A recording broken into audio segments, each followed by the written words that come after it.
G'day, I'll just do a quick screen and sound check. Yep, we can hear you and All we can coming see through. you. Excellent. Yeah, so I'm from up in central Queensland and I'm just talking about a little bit of work I've done looking at cuticular hydrocarbons in Gonipterini weevils from this area. So cuticular hydrocarbon or CHC profiling is a chemotaxonomic tool, and it's being increasingly used to support other traditional taxonomic tools and other emerging tools such as DNA barcoding. It has a relatively low cost, and it's also fairly rapid compared to other methods. However, there's been limited studies looking at weevils and their CHC profiles, particularly in the Gonipterini. So I looked at the CHC profiles of 5 different Gonipterini species from central Queensland, and the reason for looking at this tribe of weevils is that they're quite economically significant, with both the adults and the larvae feeding on eucalyptus leaves, and they're actually an introduced pest in overseas areas which have eucalyptus plantations such as Florida and South Africa.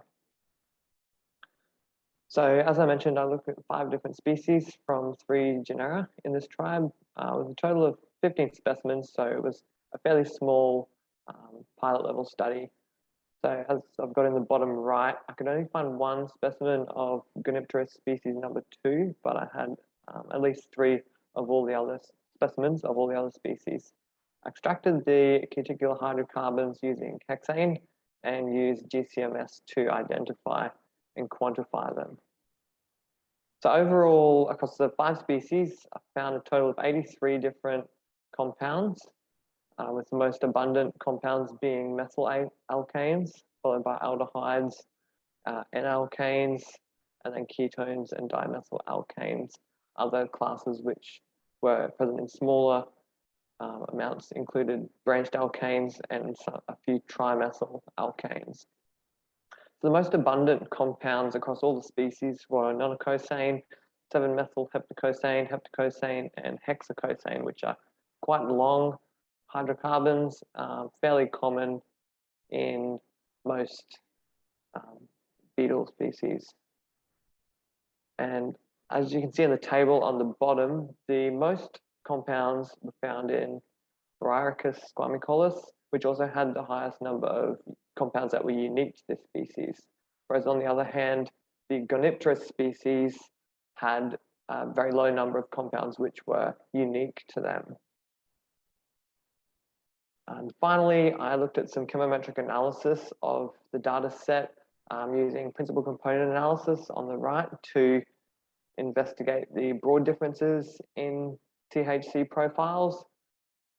As you can see, the Bryochus squamicollis, which had the greatest number of unique compounds, is over to the right and quite separated from the other species, indicating the difference in composition. And you've also got Goniptera cinnamomius at the bottom of the screen in a sort of brown color.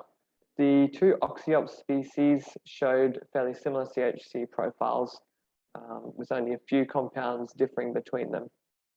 I also looked at hierarchical cluster analysis, which essentially shows similar information to the PCA, where the 2 Oxyop species are the most similar in composition, and then moderately similar to the Goniptera species, and finally Bryochus squamicollis can be thought of as an outlier group.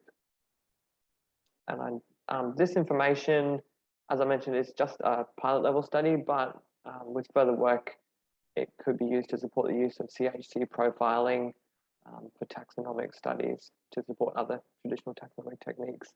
I'd just like to thank CQ University for providing access to the GCMS instrumentation. Thank you.